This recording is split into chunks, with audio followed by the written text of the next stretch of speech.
सांगणार आहे एकदा. वोटिंग साठी सुद्धा तुम्हाला मी एकदा वोटिंग म्हणजे हो पक्षामध्ये आणि नाही पक्षामध्ये आवाजी मतदान करणार नाही आहोत आपण इकडे. आवाजी मतदानाचा मागच्या सरकारने बराच गैरवापर करून झालेला आहे. तर म्हणून ह्या वेळेला आपण तो करणार नाही आहोत. सगळ्यांना जसं ज्यांना हरकतीचा मुद्दा असेल तेव्हा तुम्ही जसं हात वरती करणार आहात डिजिटली, तसाच तुम्हाला इथे सुद्धा हात वरती करायचा आणि आपण मोजणी करून ती त्याचा आपण व्यवस्थित रेकॉर्ड ठेवणार आहोत. ठीक आहे. Papade, you have the responsibility to count the votes. Sir one thing, बोला. we have a yes and no option in the participants. yes आणि no वर फक्त क्लिक केलं ना तर आपल्याला डायरेक्ट काउंट येतो किती माणसं येस किंवा नो करू लागली. आहे का असं? अरे येस येस. कुठे आहे? पार्टिसिपेंटचा जो ऑप्शन आहे ना त्यावर क्लिक केलं ना तुम्हाला खाली दिसेल yes no. Right. Yes, there is an option. Oh my. तर येस वर क्लिक केलं तर आपल्याला डायरेक्ट काउंट येणार होस्टला. ठीक आहे. बेस्ट. डायरेक्ट होस्टला काउंट येईल. मग येस पार्टिसिपेंट्स ना सगळं जरा क्लिक करून बघा येस आहे की नाही. हाँ, एक बार सैंपल कर लेते हैं. सब लोग ये करो तो हम लोग को काउंट आ जाएगा. सारे लोग एक बार येस नो कुछ तो भी क्लिक कर दो. हो ठीक आहे. काहीतरी क्लिक करा सर आत्तापासून सुरुवात. Works 15 yes and 14 yes and 1 no. I can see it. कुठे आलं तुला? अरे कुठे आहे ऍक्च्युली सर फक्त कोमोज जे आहे ना त्यांना दिसत येते आणि ते येस नो चा जो मार्क दिलेला आहे का त्याच्यावर आलं. राईट आलं ना. Very good. ब्युटिफुल. नाईस. अच्छा ठीक आहे.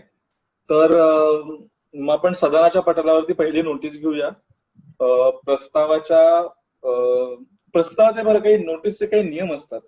ते नोटीसचे नियम सदर मी तुम्हाला आता सांगणार नाही, पण नोटीसचे नियमांमध्ये तुम्हाला कोणाकडनं नोटीस आली आहे आणि त्याचा अजेंडा कुठला आहे. तर अजेंडा हा आत्ताच्या अजेंडाच्या खालचाच अजेंडा पाहिजे.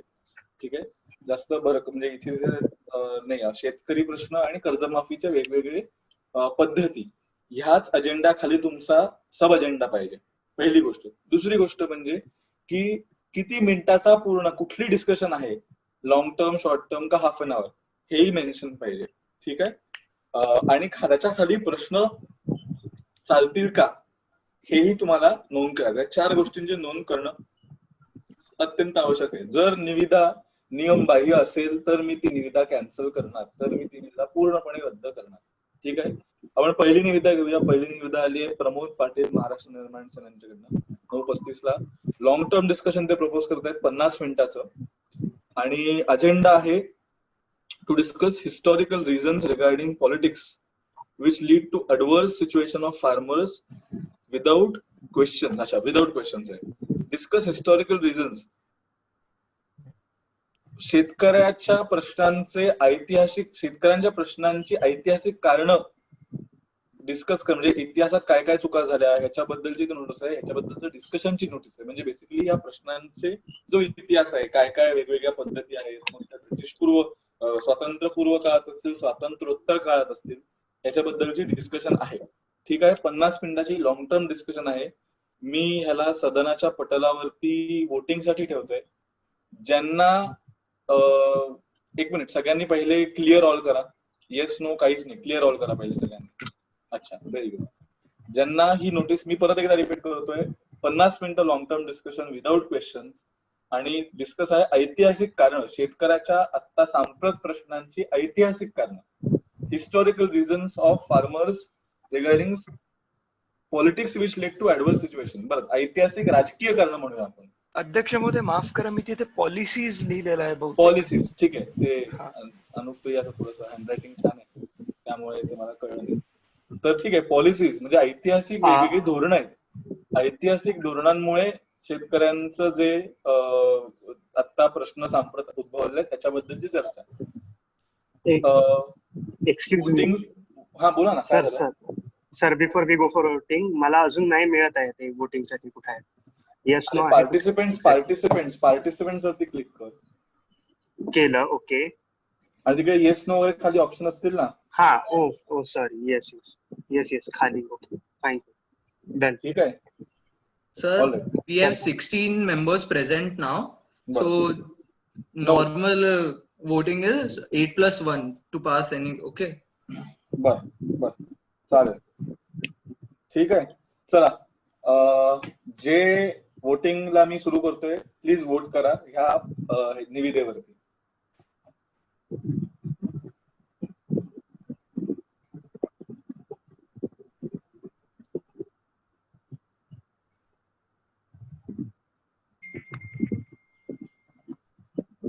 सोळा लोक आहेत, 16 लोकांनी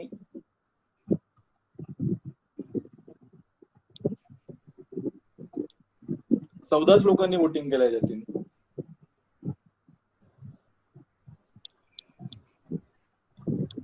ठीक आहे, झालं 15. अजून एक बाकी आहे. जे पण राहिलेलं आहे वोट करा लवकर. मी रद्द झालं. चला झालं. 16. ओके. ठीक आहे, तर निविदा रद्द, 2 मला वाटतं मतांनी हरलेली निविदा ही. आपण पुढची निविदा घेऊया. बघा, तुम्हाला लॉबिंग साठी वेळ जो दिला होता तो तुम्ही वापरा व्यवस्थित. दुसरी निविदा आहे विनोद भिवा यांच्याकडनं. ठीक आहे, विनोद भिवा म्हणतायत मीडियम टर्म डिस्कशन घ्यायचे आणि the agenda is special emphasis on the protest of farmers in COVID-19 time. बरोबर आहे निविदा ही विनोद भिवा सर?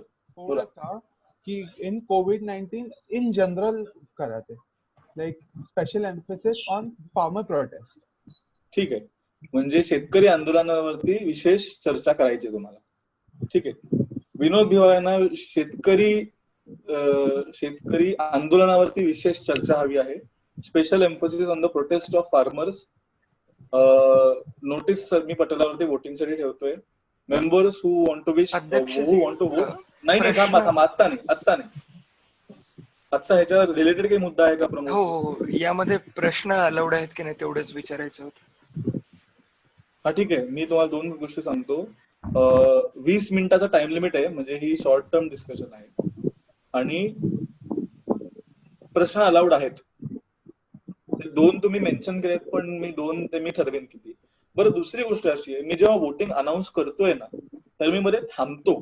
तेव्हा तुम्ही मुद्दे, जेव्हा मी वोटिंगला जाणार आहे ना, तेव्हा पटकन मुद्दे नका सुरू करू. मी त्या ह्याच्यामध्ये असतो, मी ते वॉच करत असतो, बघत असतो. ठीक आहे, तर एकदम पटकन मध्ये नका बोलू. ठीक आहे, तर ज्यांना सदस्यांना वोटिंग करायचंय वोटिंग करा प्लीज.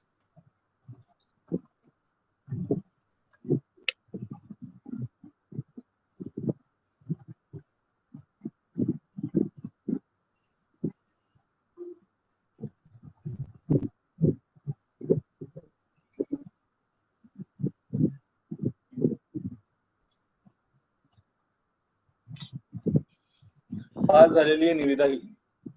एक मिनिट, वोटिंग बदलू नका ना तुम्ही. 9-7 झालं होतं बरोबर. कोणी बदलला वोट? मी रद्द करतोय हे वोटिंग. परत एकदा सुरू करा.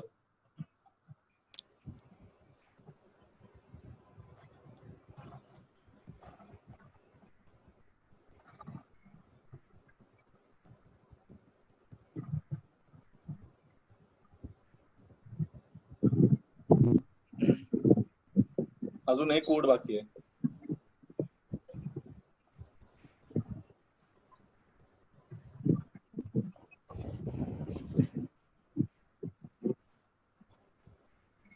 जतीन. Yes sir. हे जे यांचे दिसतंय ना वोट समोर मला, तर कोणी वोट केला नाहीये हेही दिसतंय मला इथे. ओके. श्याम सुंदर शिंदे, वर्षा Gaikwad, Mukta Tilak, Haribhau Bagade, Prashant Bamb. Ashok Chavan isn't voting sir.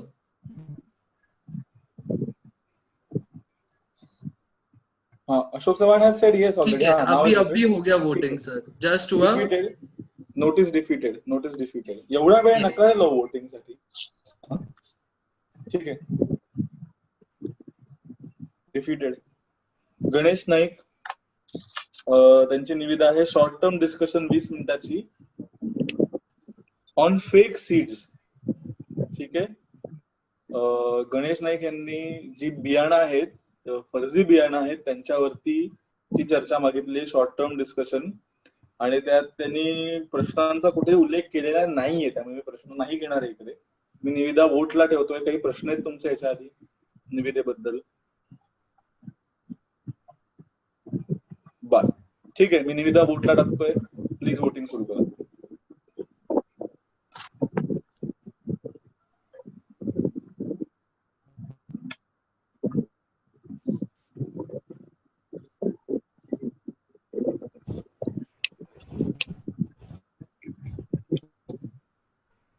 ठीक आहे.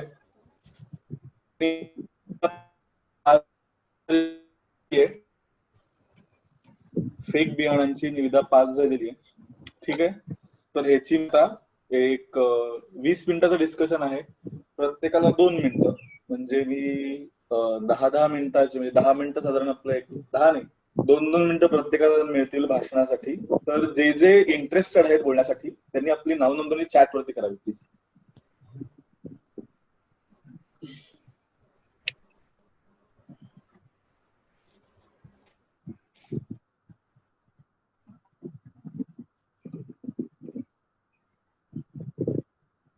फेक सीड्स साठी जे जे इंटरेस्टेड आहेत त्यांनी आपली नाव नोंदणी ह्याच्यावरती करावी.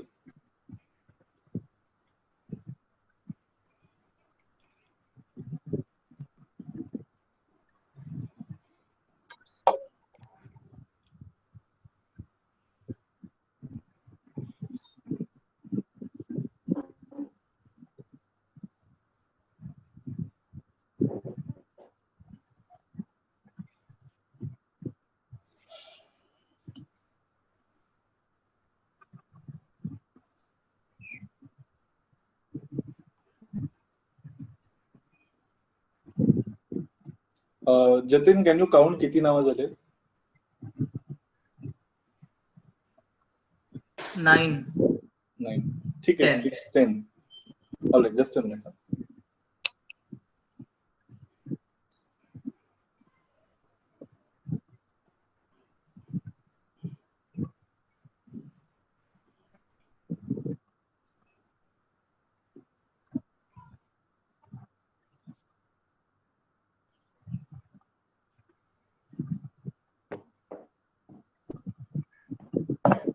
ऑलराइट,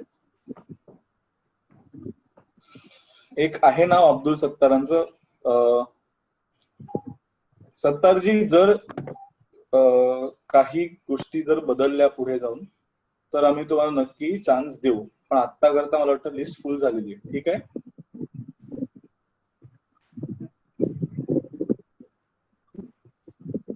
एकच मिनिट.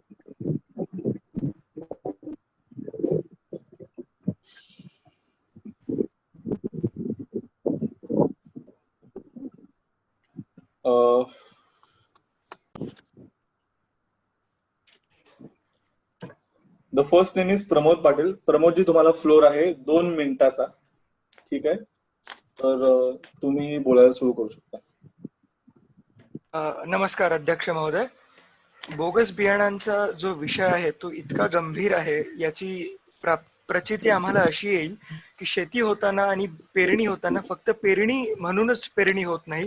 पेरणीच्या पूर्वी शेताला निंदणी करावी लागते, त्यापूर्वी त्याला नांगरणी करावी लागते, त्यानंतर पेरणी होते, मग पाणी दिलं जाते आणि मग एक 8-10 दिवसांनंतर शेतकऱ्याला लक्षात येतं की अरे अरे आपण जे बियाणं पेरलं त्यामधून काही बिया उगवल्या नाहीत. आता काही दिवसांपूर्वी जो औरंगाबाद आणि परभणीच्या भागामध्ये जी ही सगळी घटना घडली, ज्याची दखल मुंबई उच्च न्यायालयाच्या औरंगाबाद खंडपीठाने देखील घेतली, त्यामध्ये महाराष्ट्राच्या कृषी मंत्र्यांनी आणि त्यांच्या प्रतिनिधींनी कोर्टांमध्ये जाऊन काय सांगितलं की there is no provision under seeds act 1966 to take action against the concern. अध्यक्ष महोदय, या राज्यामध्ये जिथे 80% लोक, एक मोठ्या प्रमाणात लोक शेतीवर अवलंबून आहेत, 80% लोक कोरडवाहू शेतीवर अवलंबून आहेत, त्यात कृषी मंत्री जाऊन सांगतात, त्यांचे प्रतिनिधी कोर्टात सांगतात की देर इज नो प्रोव्हिजन.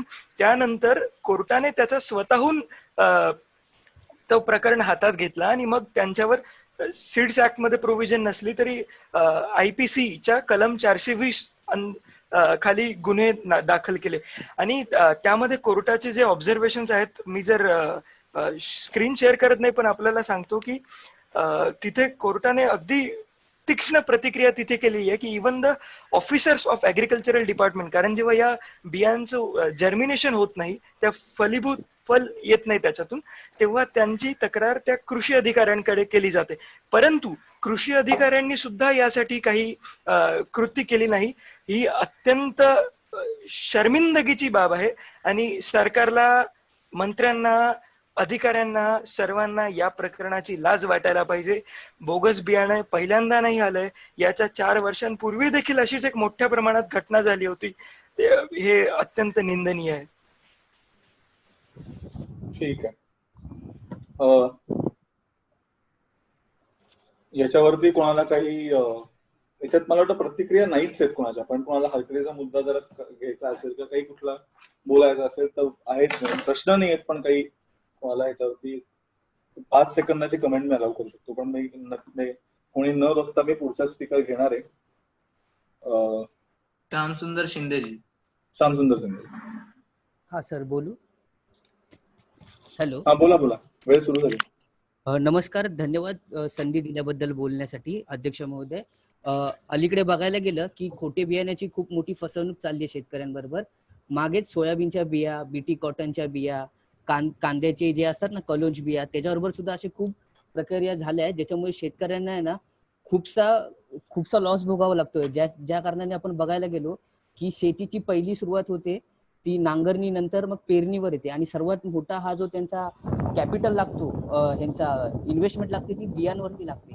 आणि ह्याच जर बियांमध्ये जर शेतकऱ्यांचे नुकसान होत असेल तर हातात त्यांच्या काहीच राहत नाही. आणि अशा अनेक कंपन्या येऊन गेल्या आपल्या ह्याच्यामध्ये, ज्यांच्यावर कोण कारवाई सुद्धा करत नाही, की बोगस बिया खुल्या विकतात सुद्धा व शेतकऱ्यांची फसवणूक सुद्धा करतात. पण ह्या फसवणुकीसाठी वाचण्यासाठी ह्यांच्या अशा कंपन्यांना परवाने आहेत की नाही, त्यांचं योग्य ते तपासणी करावी, त्यांचं योग्य ते हे आहे का, असं कुठलं जिथे आपण त्यांच्याशी संपर्क साधू शकतो जर काय असं असेल तर. आणि त्या व्यतिरिक्त सरकारने स्वतः एक केंद्र उभारलं केलं पाहिजे, ज्यामुळे जिथे ते त्यांच्या बियांची तपासणी करू शकतात की ते बिया योग्य आहेत की नाही वगैरे. आणि सुरुवातीला शेतकऱ्यांनी कमी प्रमाणात बिया घ्याव्या व एका छोट्या ह्याच्यामध्ये प्रयत्न करून बघावा की ते बिया उगतायत की नाही. जर ते उगण्याची जर काही शंका आपल्याला वाटत असेल की असे की आहे चान्सेस उगण्याचे, तर ते त्यांनी बिनधास्त डोळे झाकून घ्यावे आणि आपला फसवणूक टाळावी, अशी माझी इच्छा आहे. ज्याच्यामुळे शेतकऱ्यांना पुढे नुकसान होणार नाही व ते आपली काळजी घेतील. कारण हीच सर्वात मोठी वेळ असते जिथे सर्वोत्तम शेतकऱ्यांचं नुकसान होतं आणि कमी पैशाच्या आणि कमी आमिषाच्या कारणाने शेतकरी फसले जातात. हीच माझी विनंती आहे. धन्यवाद अध्यक्ष महोदय. बर, ह्याच्यावरती काही कोणाला मुद्दा उपस्थित करायचा आहे? हा प्रमोदजी. अध्यक्ष महोदय, मुद्दा हरकतीचा नाही, परंतु यांनी शेतकऱ्यांवर जबाबदारी टाकली. जे बियाणं असतं त्याची अपेक्षा आहे की ते कंपनीमध्ये टेस्टिंग करून ते शेतकऱ्यांना ते फुलेल अशा प्रकारे दिले जावं. ही जबाबदारी शेतकऱ्यांवर टाकणे योग्य नाही. ते बियाणे जेव्हा घेतलंय ते बियाणं यासाठी आहे कारण ते उगणार आहे, म्हणून ही जबाबदारी शेतकऱ्यांवर टाकणं अजिबात योग्य नाही. नमस्कार, बोलू अध्यक्ष महोदय? काय कोण बोलताय? मी श्यामसुंदर शिंदे. श्यामसुंदरजी, तुम्हाला काही प्रतिक्रिया द्यायची याच्यावरती? हो द्यायची आहे. बोला ना. शेतकऱ्यांवर जबाबदारी टाकत नाहीये, उलट त्यांना एक सल्ला देतो आहे की ते पुढच्या नुकसानीपासून वाचतील, जेणेकरून त्यांची नुकसान न व्हावी. आणि मी तर खरं सरळ बोलून टाकलोय की परवाने आहे की नाही ती सगळी तपासणी करा. मी सल्ला दिला आहे, मी कुठली प्रतिक्रिया अशी दिली नाही आहे की जबाबदारी जेणेकरून शेतकऱ्यांवरती येईल अशी. ठीक आहे, आपण पुढचा घेऊया. सदस्य गणेश नाईकजी.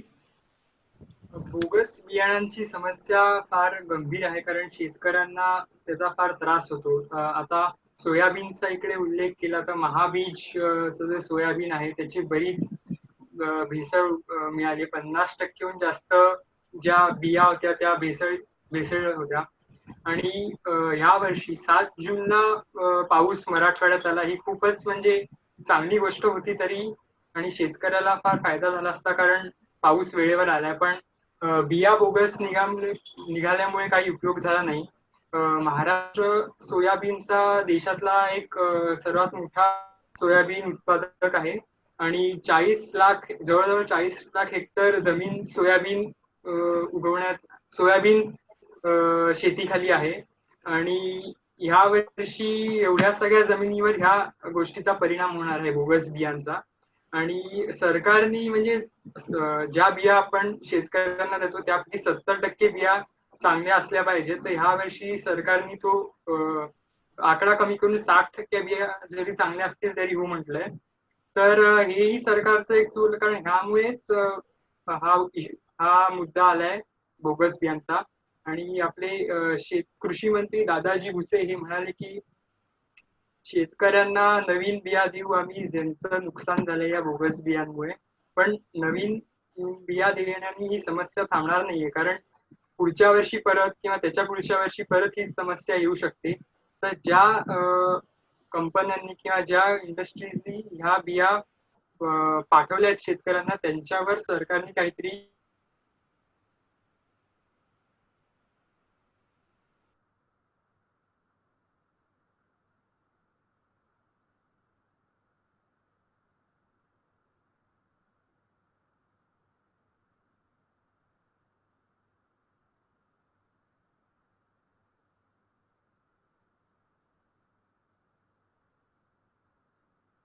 की सरकार याच्यावरती हे घ्यायला पाहिजेत, ऍक्शन घ्यायला पाहिजे. 60% बियाणांची म्हणजे शुद्धतेचं मर्यादा खाली आणली होती. ह्याच्याबद्दल सदनाच्या पटलावरती काहीतरी पुरावा सादर केला होता. हा चालेल, मग चॅट मध्ये फाईल पाठवून द्या मला व्हॉट्सअप ग्रुप वरती. अच्छा ठीक आहे, चालेल. ठीक आहे, चालेल. हा, दादाजी भुसे माननीय कृषी मंत्री.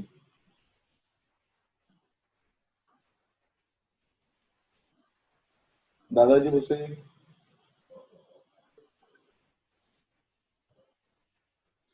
सर, दादाजींनी मला आता मेसेज केलाय, त्यांना काहीतरी टेक्निकल ग्लिच आहे, ते रिजॉईन करत आहे. आपण पुढच्या स्पीकरवर जायचं. बाळासाहेब सर. अध्यक्ष महोदय, हे जे फेक बियाणांचा हा जो इश्यू आहे पूर्णपणे हा अत्यंत गंभीर आहे, हे पूर्णपणे मान्य आहे. कारण की शेतकऱ्याला परत एकदा पेरणी करणं हे त्याच्यासाठी किती दुर्भाग्यवश असेल हे त्यालाच ठाऊक आहे. परंतु आपल्याला आता किंवा आम्हाला सरकार म्हणून ह्याच्यावर काहीतरी ठोस उपाययोजना करायला हव्यात. तर आमच्याकडे त्याच्यासाठी एक प्रस्ताव आहे. 2017 मध्ये एक CCMB म्हणजे centre for cellular and molecular biology हे हैदराबादला एक सेंटर आहे. तिकडे डॉक्टर इम्रान सिद्दीकी हे होते. ह्यांनी ॲपोमिक्सिस मेथड ऑफ सीड प्रोडक्शन ह्याच्यावरती फार रिसर्च केला आहे. तर कसं होतं, आपल्या शेतकऱ्यांना हायब्रिड बियाणं जर त्यांनी पेरली असतील तर त्यांना ते बियाणं परत विकत घ्यावी लागतात, कारण की त्याचं जे उत्पादन असतं त्याच्याने ते परत एकदा सो करून त्याच्यातनं झाड पीक येऊ शकत नाही. पण हे जे ॲपोमिक्सिस मेथडच्या बिया ज्या आहेत त्या जर पेरल्या गेल्या तर शेतकऱ्याला बाहेरून बियाणं विकत घ्यायची गरजच पडणार नाही. हेच बियाणं परत आपण वापरू शकतो. तर अशा प्रकारचे जे बियाणं आहेत ह्याचं टेस्टिंग आणि ह्याच्यासाठी रिसर्च अँड डेव्हलपमेंट आम्ही महाराष्ट्रात पण आम्ही महाराष्ट्रात त्याचं अंमलबजावणी करू आणि हे बियाणं शेतकऱ्यांना पुरवू, जेणेकरून शेतकऱ्यांना बाहेरून परत बियाणं विकत घ्यायची गरजच भासणार नाही. आणि हे जे फेक सीड्स आहेत, ही जी खोटी बियाणं आहेत, हे पेरण्याचा प्रश्नच उद्भवणार नाही. त्यामुळे ह्यासाठी रिसर्च अँड डेव्हलपमेंट जे रिक्वायर्ड आहे त्यामध्ये आम्ही सरकार म्हणून नक्कीच लक्ष घालू.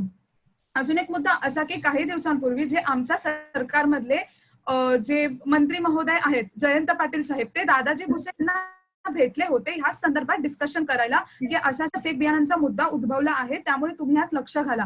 त्यामुळे सरकार म्हणून तीन पक्षांचं सरकार असल्यामुळे आम्ही डेमोक्रेटिकली जे इश्यूज आहोत ते ऍड्रेस करून एकमेकांची चर्चा करून व्यवस्थित ह्याच्यावरचे निर्णय घेऊ शकतो आणि ह्याची अंमलबजावणी करू शकतो.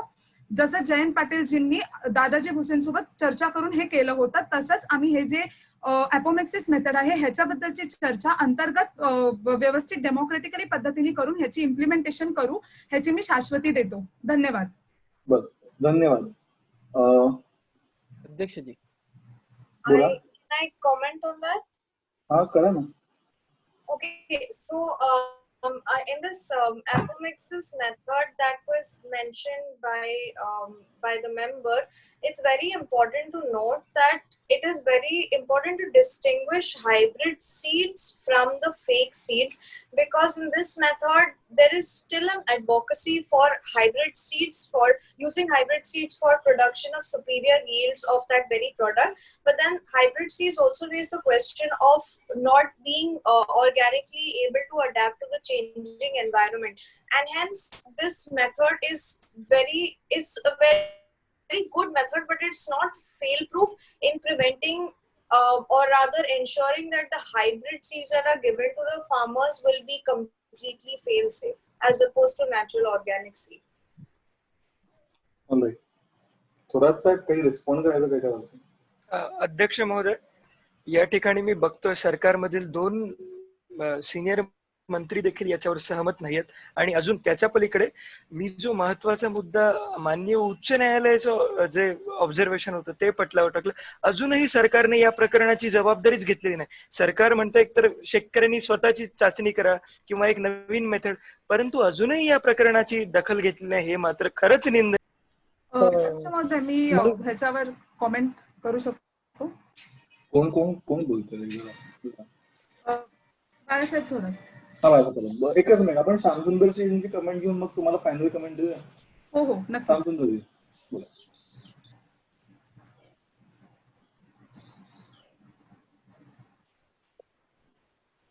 श्यामसुंदरजी अनम्यूट करा.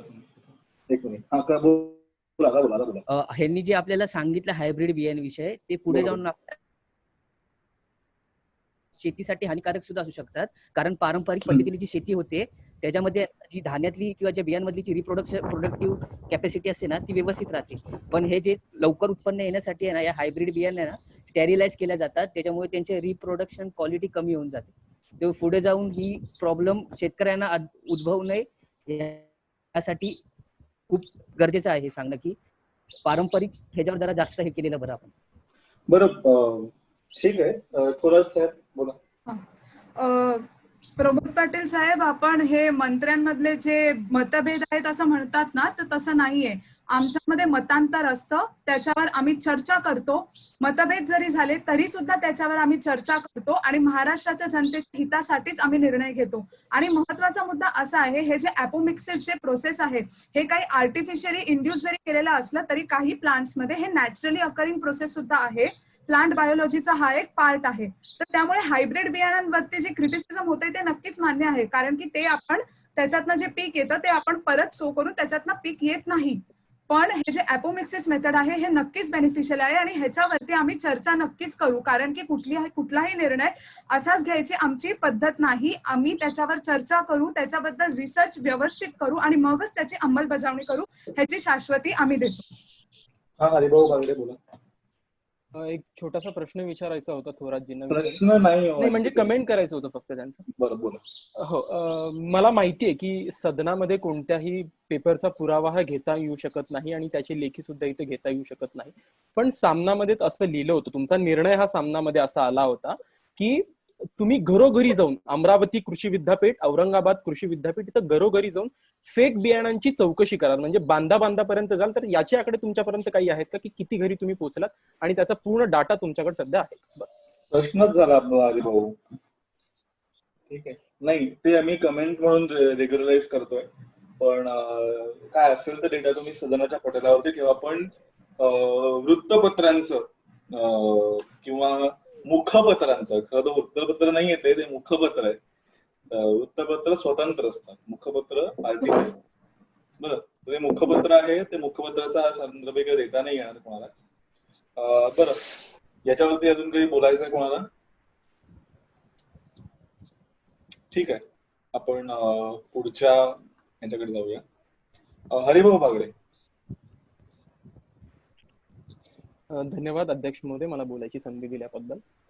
सगळ्या या शेतकऱ्यांच्या समस्यांमध्ये जेव्हा आपण कोरोनाची समस्या आणि या सगळ्या समस्यांवर आपण प्रकर्षाने जाणीव द्यायला जातो, तेव्हा फेक बियाणं हा जो विषय आहे तो खूप महत्वाचा आहे आणि याकडे प्रामुख्यानं लक्ष द्यायला हवं, हे खूप गरजेचं आहे. कारण आताच्या परिस्थितीमध्ये जेव्हा खरीप आणि रब्बी पिकांसारखं मोठ्या प्रमाणात नुकसान झालंय, जेव्हा एका शेतकऱ्याला गहू आणि कांदा वगळता टोमॅटो असेल, काकडी असेल, कोथिंबीर असेल, अशा सगळ्या पीक त्याला लगेच्या लगे मार्केटमध्ये घेऊन जावं लागतं. पण अशा परिस्थितीमध्ये तो तिथे घेऊन नाही शकला, त्यामुळे तो सोयाबीनची पेरणी करणं हे त्याला क्रमप्राप्त असतं. आणि त्याच सोयाबीनची पेरणी करताना जर महाबीज अशा सरकारी ज्या बीज यंत्रणा आहेत त्यांच्यामुळे तर इतक्या मोठ्या प्रमाणात गोंधळ दिसत असेल तर ही खूप निंदनीय अशी गोष्ट आहे. कारण जेव्हा औरंगाबाद कृषी विद्यापीठामधले डॉक्टर जाधव यांना कोर्टाने हजर राहण्यास सांगितलं होतं तेव्हा सुद्धा सरकारनं आणि तिथल्या स्थानिक शासनाने त्यांच्या पाठीशी घालण्याचा मोठ्या प्रमाणात प्रयत्न केला होता आणि 2 कंपन्यांविरुद्ध याच्यावर गुन्हा दाखल या सरकारनं केलाय, ती परळी आणि सिल्लोड. आणि ही दोन्ही मतदारसंघ कोणाचे आहेत ते मी सांगायची या ठिकाणी गरज नाही. आणि त्याच्या व्यतिरिक्त नागपूरमध्ये जवळजवळ 1 कोटी बोगस बियाणं पकडलेत. जर 1 कोटी बोगस बियाणं सरकारमार्फत अशा प्रकारचे पकडत असतील आणि मग त्याच्यानंतर खऱ्या प्रमाणात मार्केटमध्ये किती बिया गेल्यात हे बघणं खूप गरजेचं आहे. आणि जेव्हा बोगस बियाणाची शेतकरी तक्रार करतो त्याच्यानंतर मी तुम्हाला सांगतोय, मी माझ्या मतदारसंघामध्ये जेव्हा शेतकऱ्यांची चर्चा केल्यानंतर त्यांचा अहवाल जेव्हा येतो तेव्हा बोगस बियांची तपासणी करण्यासाठी 14 अधिकारी येतात.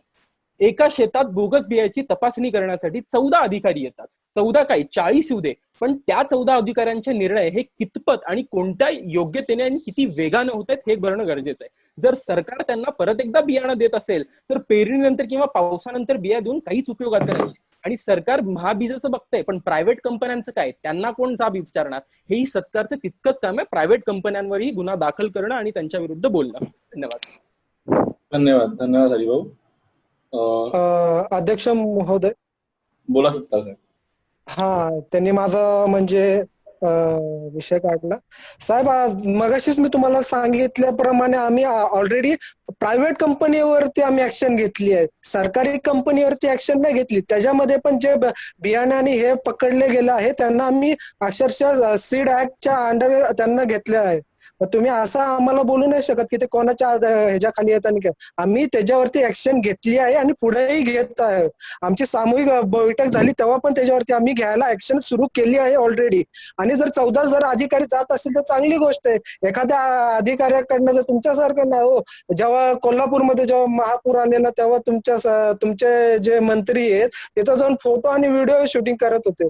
ते तर आम्ही याच्यावरती आपण फोटो बद्दल वगैरे नंतरच बोलूया. पण आता साहेब माझा तुम्हाला प्रश्न ऍक्च्युली असा आहे की तुम्ही प्रायव्हेट कंपन्यांवरती कारवाई केली ती बरोबर आहे, पण जर सरकारी कुठल्या जर प्रायव्हेट कंपन्या असतील पण सरकारी वितरण असेल आणि काही सरकारी वितरणामध्ये काही हातगई झालेली असेल आणि तिकडे काही भ्रष्टाचार झालेला असेल तर त्याची जबाबदारी कोण घेणार? मग अशा वेळी तर सरकारलाच त्याची जबाबदारी घ्यायला लागणार आहे. सरकार अशा वेळी त्या अधिकाऱ्यांना नाही तर त्या ज्यांनी त्यामध्ये ज्या काही तफावत नाही, काही चुका झाल्या त्याची तर जबाबदारी आम्ही घेणार. पण त्याच्यावरती अजून तपास होतोय अध्यक्ष, त्याच्यावरती अजून तपास. तुम्ही तुमचा तपास आता तुमच्या भाषणांमध्ये मी ऐकलेलं, तुमचा तपास पूर्णपणे खाजगी कंपन्यांवरती होता. मला सरकारी कंपन्यांवरती कुठलाही तपास किंवा सरकारी वितरणावरती कुठलाही तपास आहे असं कुठलाही मला संदर्भ आठवत नाही तुमच्या बोलण्यात. तसं आता जो तपास आहे तो खालच्या लेवलवरनं पुढच्या वरच्या लेवल पर्यंत जाऊ असतो. तोपर्यंत जे त्यामध्ये कोण कोण त्यात भागीदार आहेत आणि कोण नाही ते कळल्यानंतर साहेब खालती वरती उजवीकडे डावीकडे कुठेही तपास चालू दे, पण तो चालू आहे ना, एवढंच ते सदनाला तुम्ही सांगा. चालेल साहेब, तो चालू आहे. ठीक आहे. अजून कोणाला काही बोलायचं? बागडे साहेब तुमची कमेंट शेवटची घेऊ. अजून कोणाला काही भाषणावरती संदर्भात बोलायचं असेल तर आपण. मी हात उचलला होता इकडे. बोला ना. सत्तार साहेबांचा सदैव प्रयत्न सरकारी कंपन्यांना मागे घालण्याचा आहे. आणि जरी त्यांना मंत्रिपदाचा चांगला अनुभव आहे म्हणून त्यांची उत्तर देण्याची शैली जरी चांगली असली, खालून वर तपास होतोय किंवा जे काही म्हणजे आता तपास सुरू झाला, मग पाऊस होऊन जाईल, मग बियाणं पण होऊन जाईल, लोक विसरून जातील.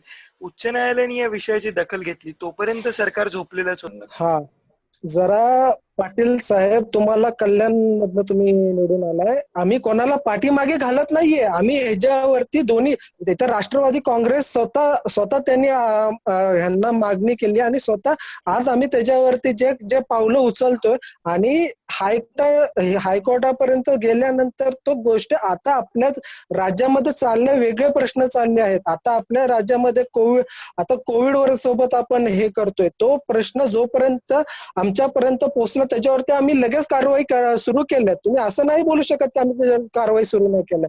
तपास होतोय, तपास तुम्हाला दिसेल, सगळं तुम्हाला कळून येईल. सत्तार साहेब एक काम करूया आपण, पटलावरती तुम्ही तपासाचे कागदपत्र काही असतील मिळाली तर तुम्हाला ती पटलावरती तुम्ही सबमिट करा, म्हणजे काय सगळ्याच सदस्यांचं एक समाधान होईल. ठीक आहे, चालेल सर. हरिभाऊ बागडे कमेंट तुमची. सत्तार साहेब, तपास तोपर्यंतच होतो जोपर्यंत शेतकऱ्यांचा जीव असतो. 206 शेतकऱ्यांची दिवस दुबार पेरणीमुळे गेली आहेत.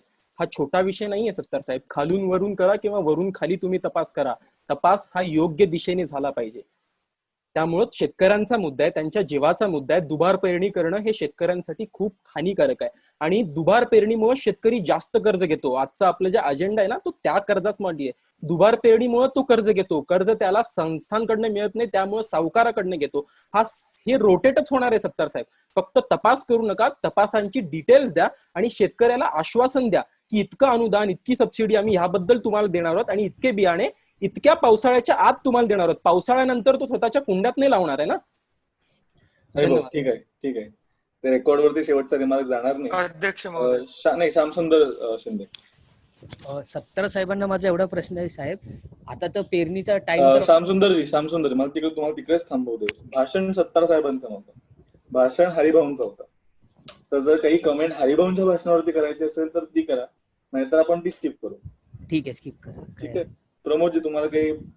अध्यक्ष महोदय, सत्तार साहेबांनी बोलता सत्तार बोलता साहेबांचं भाषण नव्हतंच, मी तुम्हाला परत सांगतोय. तुम्हाला रिस्पॉन्ड करायला दिलं तेवढ्या तात्पुरत्या रिमार्क्स होते. सत्तार साहेबांचं जेव्हा भाषण येईल तेव्हा सत्तार साहेबांना रिस्पॉन्ड करा. ठीक आहे. कुठल्याही कमेंट्स न बघता दादाजी भुसे तुम्ही आलात तर दादाजींचं मला भाषण घेऊया. एकच मिनिट. हा जो मुद्दा उपस्थित केला आहे खराब बियाण्यांचा, जे बोगस बियाणं निघालंय त्याबद्दल मी तसेच उद्धव ठाकरे साहेब, आपले माननीय मुख्यमंत्री, हे सर्व अतिशय गंभीर आहेत. ज्या ज्या कंपन्यांचे बियाणे ज्या ज्या शेतकऱ्यांना दिले गेले त्याबद्दल जे आतापर्यंत तपास हा जो गाव पातळीवर होता तो आता गट विकास अधिकारी म्हणजे SDO यांच्या मार्फत केला जाऊन तो तपासाची जी माहिती आहे ती लवकरात लवकर सरकारपर्यंत पोहोचावी.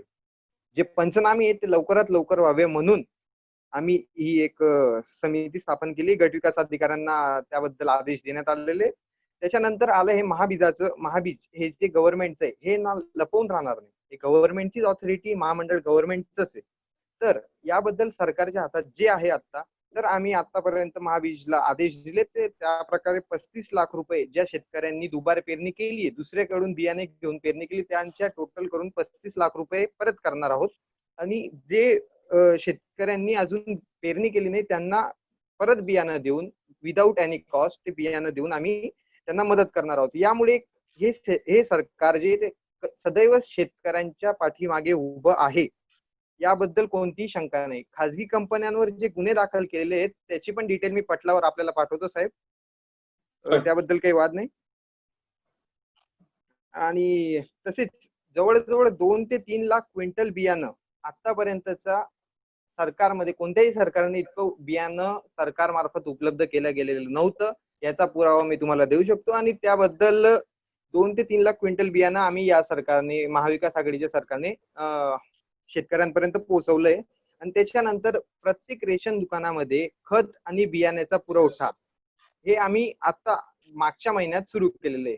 हे COVID-19 ची परिस्थिती असल्यामुळे काही लोडिंग अनलोडिंगला प्रॉब्लेम येत आहेत, त्यामुळे थोडे 2-3 दिवस मागं पुढे झालं, पण त्या प्रकारे योग्य प्रकारे. आणि मान्सूनही यावर्षी समाधानकारक आहे, त्याच्यामुळे कदाचित शेतकऱ्यांना चांगलं उत्पन्न येऊ हीच देव ईश्वरचरणी प्रार्थना आणि आम्ही सदैव त्यांच्या पाठीशी आहोत. बर, धन्यवाद. तुम्ही डिजिटली हात वरती करा की हरिभाऊ शिवेंद्रराज, म्हणजे कसं मलाही नोटिफाय होतं तिकडे, नेहमी कदाचित मी मिस आउट करू शकतो. बरं, आपण विनोद भिवा यांचं घेऊया पहिले. हो, तर मला एवढंच बोलायचं की 46,000 शेतकऱ्यांनी महाबीज याच्या विरुद्ध कंप्लेंट दाखल केलंय. तर माझं साधं एवढंच म्हणणं आहे दादाजी ह्यांना, भुसे साहेबांना, की जर 46,000 शेतकरी महाबीजा विरुद्ध कंप्लेंट दाखल करत असतील तर खरंच एक सरकार चांगलं काम करतंय का, त्यांच्या बाबत म्हणजे सरकारबाबत लोकांच्या मनात विश्वास राहील का, एवढंच विचारायचं. धन्यवाद.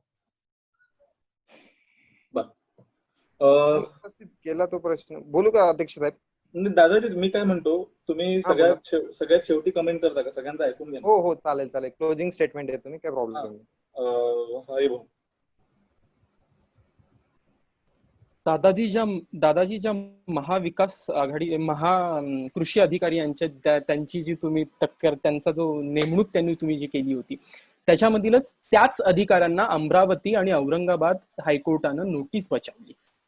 तेच या कंपन्यांना पाठीशी घालण्याचं काम करतायत, यासाठी त्यांनी नोटीस बजावली. तर किमान त्यांचं तरी नाव आणि त्या घटकाचं, त्या समितीचं नाव तुम्ही तुमच्या भाषणात समाविष्ट करू नका. धन्यवाद. ठीक आहे, ठीक आहे. प्रमोदजी. अध्यक्ष महोदय, दादाजी म्हणाले की युरियाचं पण डिस्ट्रीब्युशन व्यवस्थित चालू आहे. आता जर साधे वृत्तपत्र आपण बघितलं तर त्याच्यामध्ये सतत बातमी येते की युरिया बरोबर मिळत नाही, पण त्याच वेळी बीडमध्ये 4 शेतकऱ्यांना की 4 लोकांना 700 क्विंटल युरिया मिळाला. त्यामुळे ही जी तफावत आहे, म्हणजे सामान्य लोकांना युरिया मिळत नाही आणि काही विशिष्ट लोकांना प्रचंड प्रमाणात मिळतो, हे थांबवायला हवं. आणि दुसरी गोष्ट, या ज्या सर्व गोष्टींची चर्चा होते त्यात मी हायकोर्टाच्या ऑर्डरची मी कॉपी पटलावर ठेवतो, त्यामुळे सर्व गोष्टी स्पष्ट होतील. बरं प्रमोदजी, हायकोर्टाची ऑर्डर आहे का इंटरिम ऑर्डर आहे? अध्यक्ष महोदय, ती खरं तर पहिले हायकोर्टाने सो मोठं कॉग्निझन्स घेतला, त्यानंतर त्यांना चौकशा बजावल्या. म्हणजे ती अजून फायनल ऑर्डर तर अर्थातच नाहीये, त्याचा निर्णय होणं बाकी आहे. परंतु जे कार्य सरकार म्हणून तक्रारी घेऊन करायला पाहिजे होतं ते केलं नाही, म्हणून तिथे उच्च न्यायालयाला. जर सबज्युडिस आहे मॅटर, तर मग कशी रेग्युलराईज करणार तुमची? अध्यक्ष महोदय, त्याच्यावर चर्चा करायची नाही, परंतु जे सरकार करणे करायला, याच्यावरती चर्चा होऊ शकते, पण ते सदनाच्या पटलावरती तुम्ही सबमिट नाही करू शकत जर मॅटर सबज्युडिस आहेत. अच्छा, मग मी त्याला इथे विचारलं की जर सो मोठा कॉग्निझन्स घेतलेला आहे तर एवढी, म्हणजे मी कुठल्याही हायकोर्टाच्या फंक्शनिंग वरती प्रश्नचिन्ह उपस्थित करत नाही, पण सो मोठा कॉग्निझन्स घेतल्यापासून एवढ्या लवकर सरकारचा फायनल, म्हणजे कोर्टाचा फायनल आदेश येणं थोडंसं कठीण वाटतं, म्हणून मी विचारलं की इंटरिम आहे की फक्त ऑर्डर इंटरिमच आहे. मी त्याला मग सदनाच्या पटलावर ठेवत नाही, जाहीर माफी. ठीक आहे. भुसे, दादाजी भुसे. अध्यक्ष महोदय, आपण कृषी विद्यापीठांच्या मार्फतही बियाणांची योग्य प्रकारे चाचणी करायसाठी आता त्यांना आदेश दिलेले आहेत, आणि या पुढील वर्षापासून, म्हणजे येत्या पुढच्या 4 वर्षांमध्ये तुम्हाला फरक नक्कीच लक्षात येईल की बियाणांची जी क्वालिटी ती पण उच्च प्रकारची केली जाईल, व खासगी कंपन्यांकडून बियाणे घेण्यापेक्षा सरकारी महामंडळांकडूनच वितरण योग्य प्रकारे होईल, याची मी काळजी घेईल, हे तुम्हाला आता आश्वासन देतो तुम्ही. त्यानंतर मुद्दा येतो अध्यक्ष महोदय, आपला मागच्या आठवड्यापासून आम्ही एक योजना सुरू केली आहे की PM किसान योजनेचा जो फायदा आहे, माननीय नरेंद्र मोदी साहेबांनी जी योजना सुरू केली पंतप्रधानांनी, PM किसान योजना, त्याबद्दलही आम्ही मागच्या आठवड्यापासून जे गावाला तलाठी असतात, तलाठी आणि कृषी अधिकारी यांच्या मार्फत सर्वेक्षण करून त्या योजनांचा ज्या शेतकऱ्यांना लाभ झालेला नाही त्यांना जास्तीत जास्त प्रकारे लाभ करून द्यावा, यासाठी मी प्रयत्न करत आहे. तसेच यवतमाळ जिल्ह्यातील जी सोयाबीनची घटना झाली, जवळजवळ तेथे 50 ते 55% जी पेरणी केली होती सोयाबीनची, ती निष्फळ झाली. त्यासाठी मी स्वतः यवतमाळच्या बांधावर जाऊन शेतकऱ्यांच्या भावना जाणून घेतल्या, त्यांना योग्य प्रकारे मदत मिळेल याची मी आश्वासनही दिलेलं आहे, आणि त्याबद्दल आमची कार्यवाही चालू आहे. याबद्दल इथंच मी थांबतो. धन्यवाद. बर, ठीक आहे, ठीक आहे.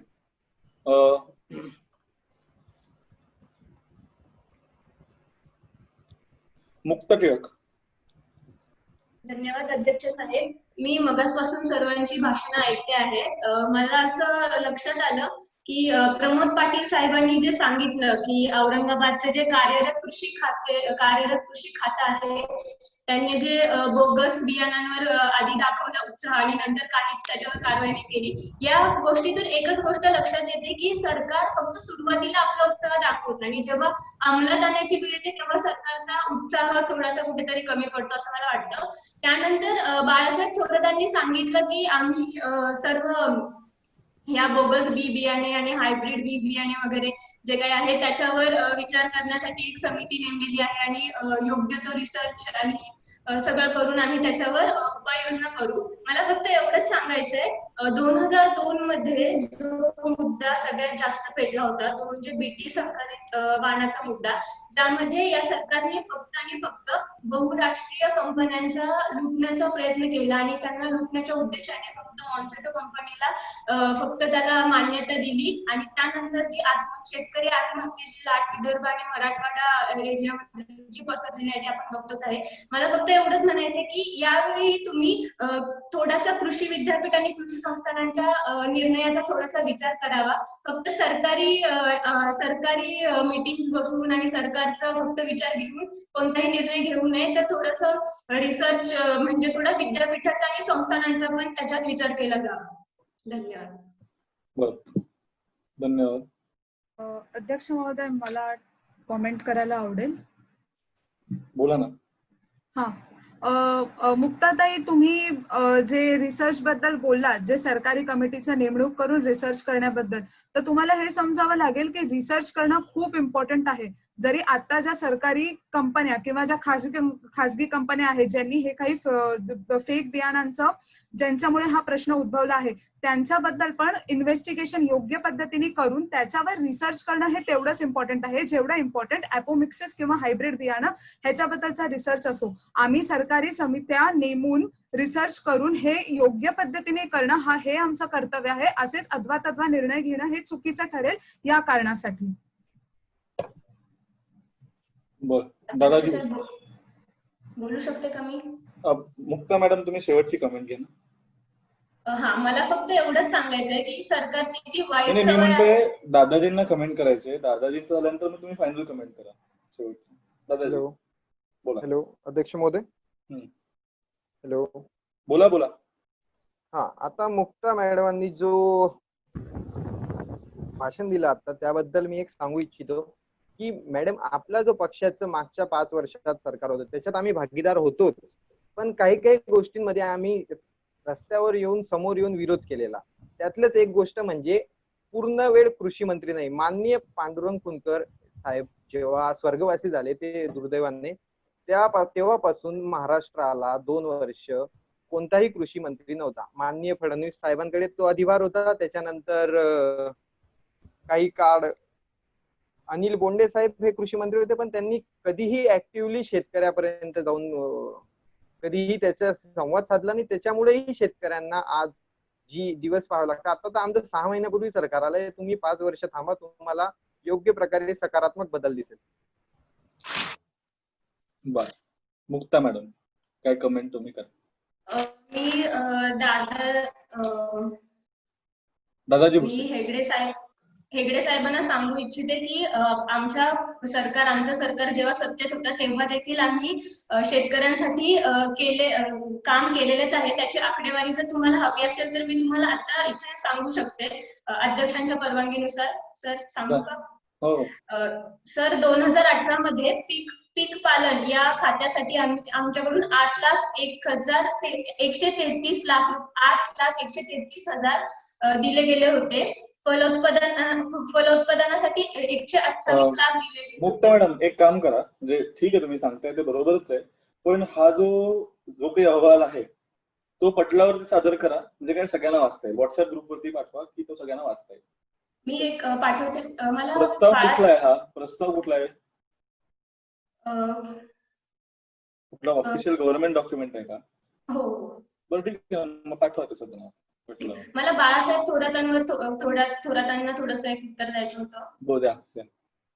बाळासाहेब थोरात, मी तुम्हाला तेच सांगत होते की तुमचा जो रिसर्च आहे तो आता झाला पाहिजे आणि तो तुम्ही आता नाही, खरं तर ह्या सगळ्या गोष्टी व्हायच्या आधीच करायला पाहिजे होतं. तुमच्या सरकारला एक खूप वाईट सवय लागली आहे, ती म्हणजे सगळं झाल्यानंतर मग त्याच्यावर तुम्ही प्रतिक्रिया देता आणि मग जाऊन शेतकऱ्याला भेटता आणि मग जाऊन सगळं त्यांचं सांत्वन करता. पण हेच जर तुम्ही न होण्यासाठी थोडंसं कष्ट घेतले, थोडंसं न होण्याकडे जर त्यांचे जे प्रॉब्लेम्स आहेत, त्यांच्या ज्या व्यथा आहेत त्या समजून घेऊन आधीच त्याच्यावर थोडासा विचार केला तर मला वाटते तुम्हाला कुठेतरी आता हा रिसर्च करायला तुम्ही भाग पडले नसते.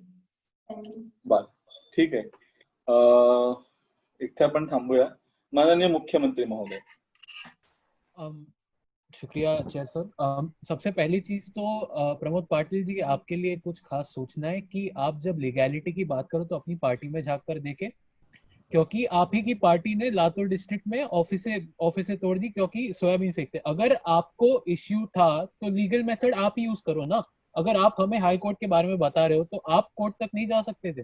कोर्ट ने सुओ मोटो कॉग्निजेंस ली है, मैटर सब जुडिस है। जब कोर्ट का जो भी निर्णय होगा हम मान लेंगे। अभी जो बात आती है एपोमेक्सिस सीड्स की, जो बाला साहेब थोराट जी ने कही है, वो बात बिल्कुल सही है और उस बात के बारे में हम कैबिनेट मीटिंग में और डिस्कस करके उसके लिए एक स्पेसिफिक रिपोर्ट रिलीज भी करेंगे।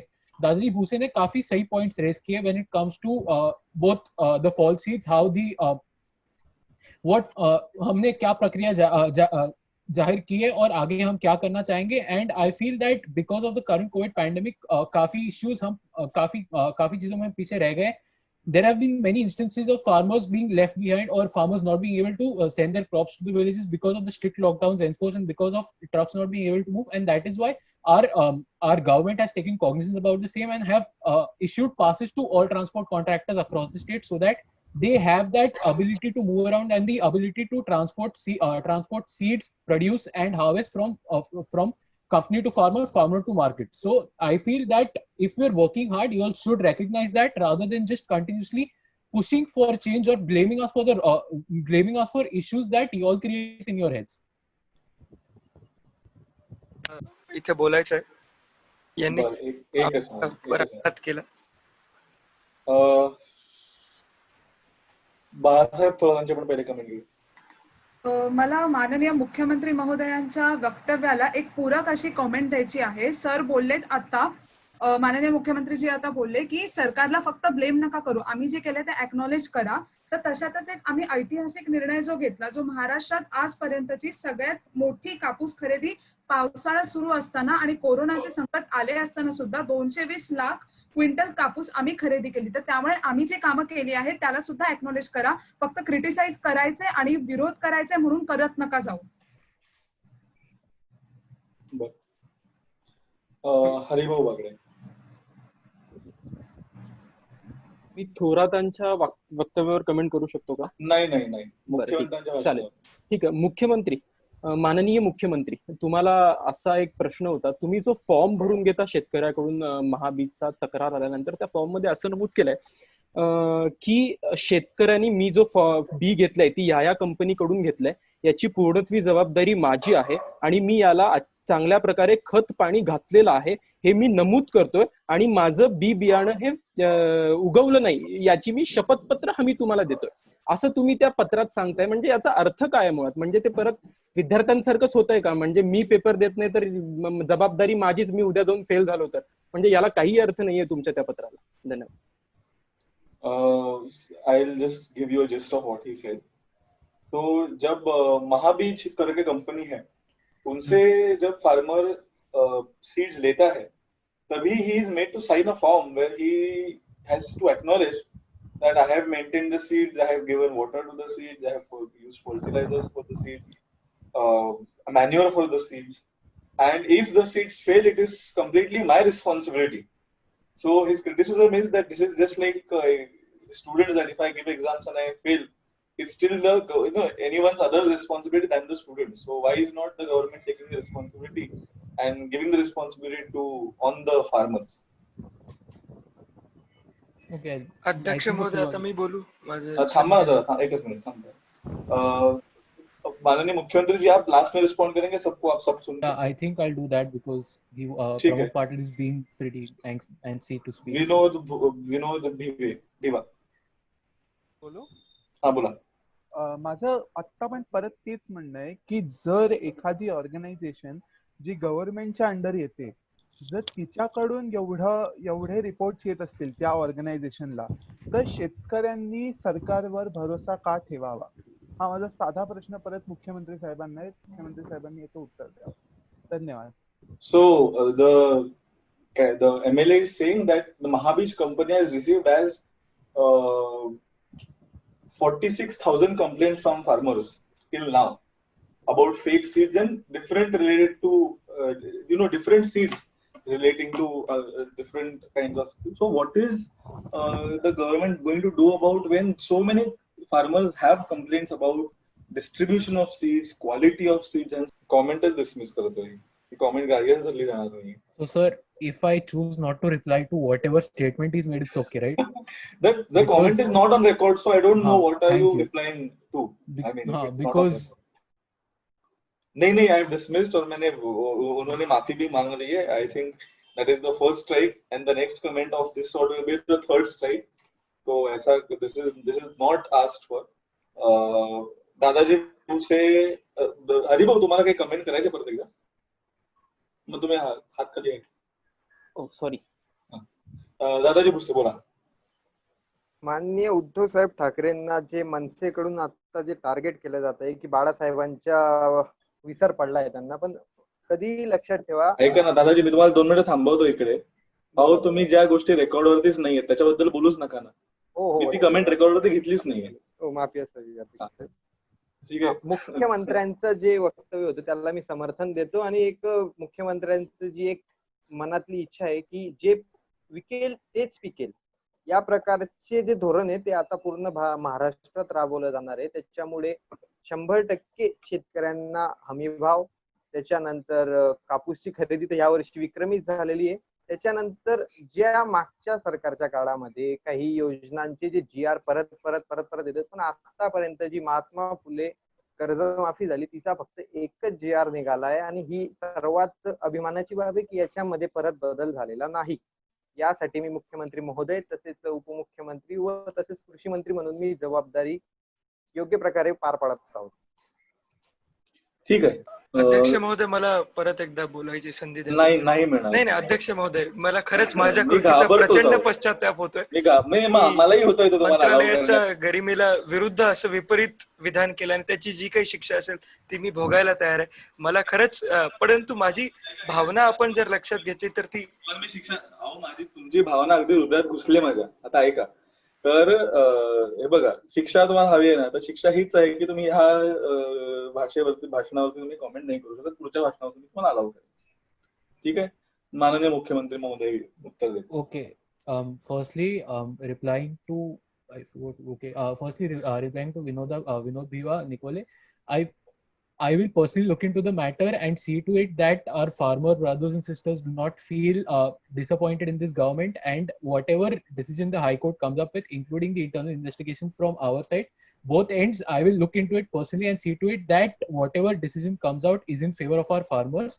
Now, coming to the point that Haribhau Bagde raised about the entire process and how the farmer is responsible if the seed doesn't grow.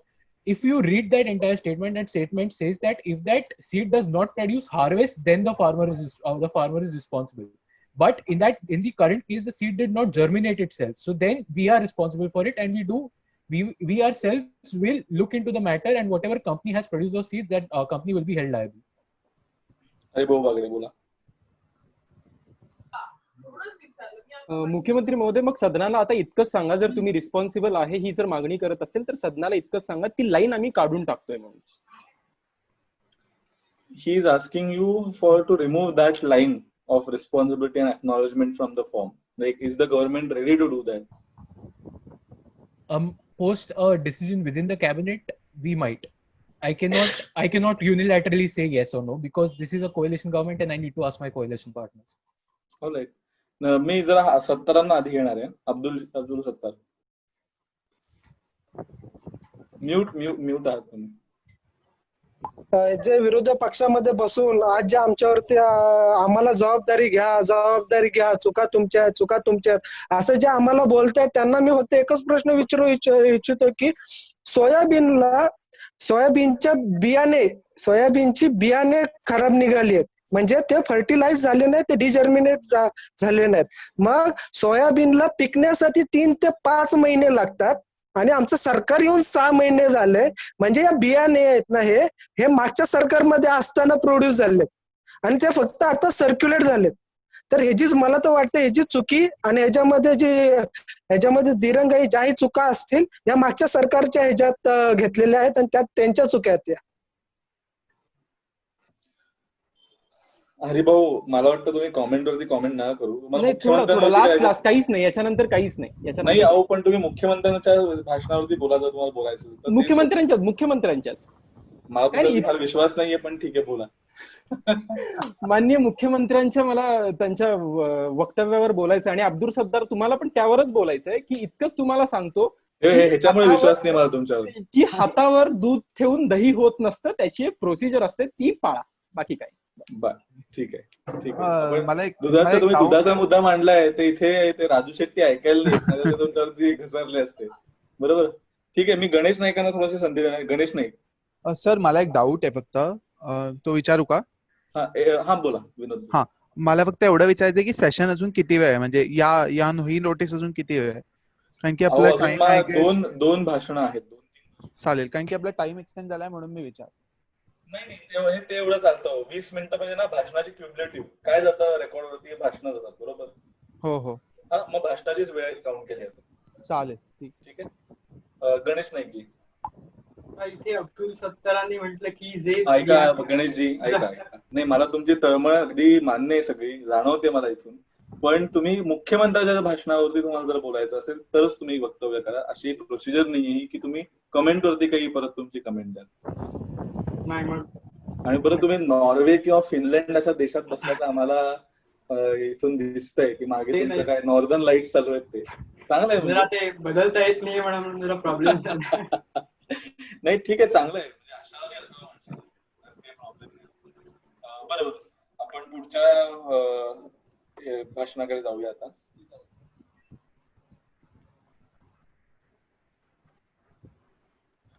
Ashok Chavan. So if we need to combat fake seeds, first of all, we need to understand where they are coming from.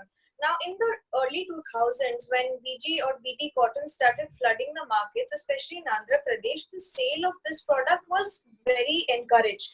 Primarily because the yield was promised to be higher and the cost of the seeds were very less.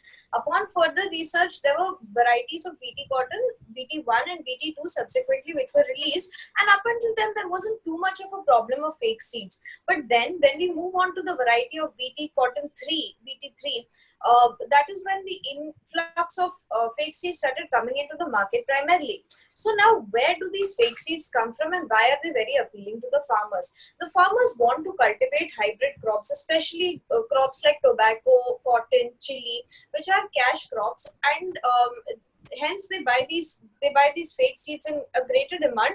They buy hybrid seeds and hence fake seeds gets mixed with them very easily. Now that's why we need to ensure that the lure of cash crops is not there. Organic farming, or at least farming which is native to the land, is very encouraged within farmers. Now we have something called seed certification under the Seed Act of India. But the problem with this is that the seed certification, first of all, is only for private companies, and secondly, it is voluntary.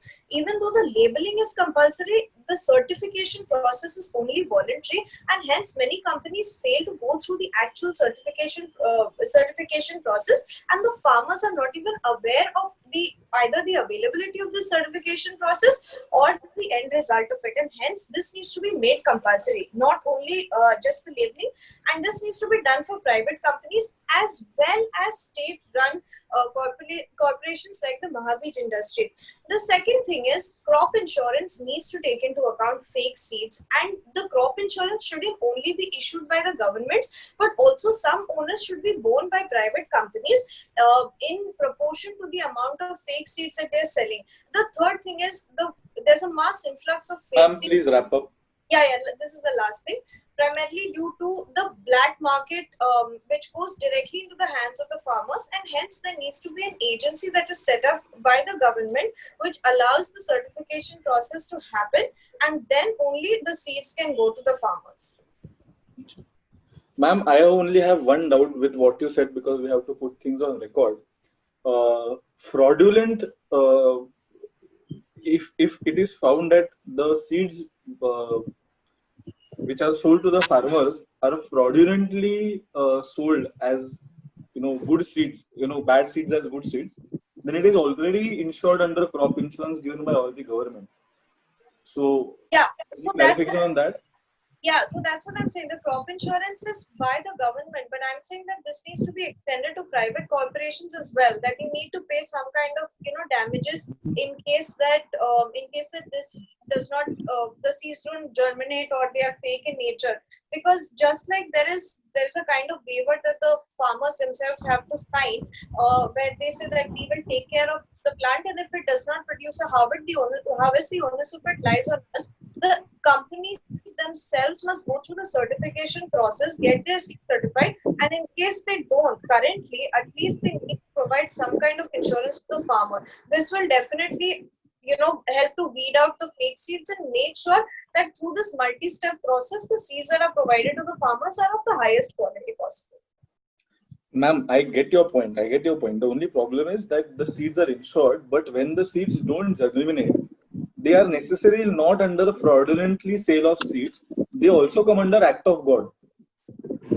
Absolutely, but that's why. So the main idea of crop insurance is to cover these like act of God. One of the majority claims for crop insurance is because of act of God, right? But then again, there needs to be a differentiation between act of God and between the seeds. And I'm sure there would be a scientific process to find out whether it was a fake seed or this was a fraudulent seed that was sold, or it was actually, the crops were destroyed because of the act of God.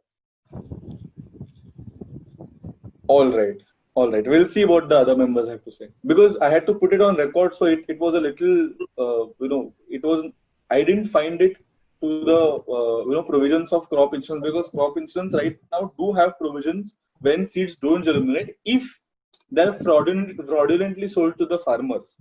But if they don't germinate due to other two reasons, which are either the farmer actually does not water it properly, so the crop insurance companies are not liable. That is not in the discussion right now. But the other session where not 100% of crops germinate, right?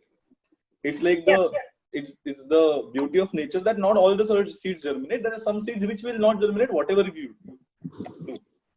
All right. So in that case, the government has already put up a clause of act of God, which is different from natural disasters.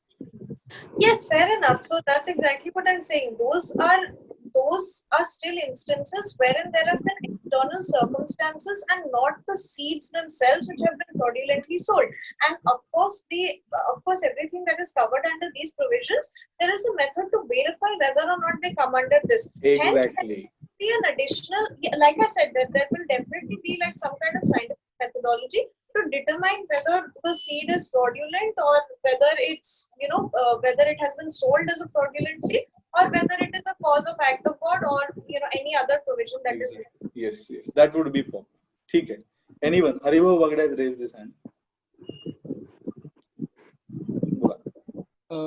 त्यांनी BT कापसाची मगाशी उल्लेख केला होता, जो BT कापूस कपाशीची बियाणे मगाशी देतो, पण त्यांचा असा एप्रिलच्या महिन्यात असा एक स्टेटमेंट होता की ज्यांची नुकसान भरपाई झाली आहे त्या बियाणांबद्दल तर हेक्टरी 30,000 रुपये. मी अजून कर्जाची मागणी करत नाही, कर्जात 25,000 होतं, पण ह्या बीटी कपाशांच्या ज्या नुकसान भरपाई होतं ते हेक्टरी 30,000 रुपये ते देणार होते. तर त्याचं काय?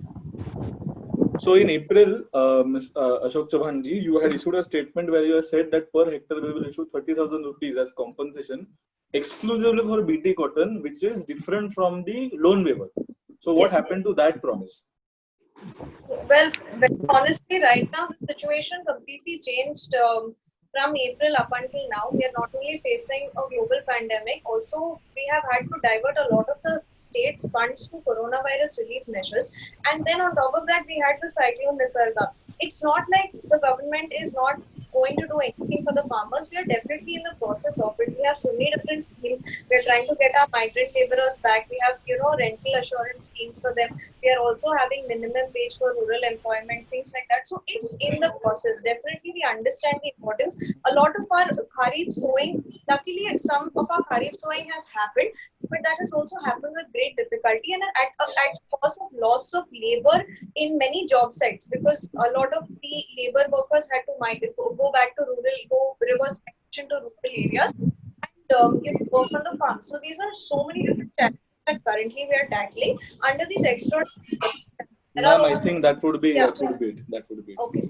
हरिभाऊ काही फॉलोअप घ्यायचा तर फॉलोअप ना पण भाषणावरतीच घ्या, म्हणजे अगदी त्याच्या. हो ठीक आहे. नाही अध्यक्ष महोदय, फक्त तुम्ही इतकं रेकॉर्ड करा की या सगळ्या बाबतीत त्यांनी इतकं सांगतायत की आता ते 30,000 रुपये देणार नाहीयेत.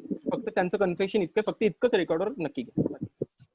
That's not what I said. असं मी घेऊ शकत नाही, पण if what kind of assurance can you make, Mr. Chavan?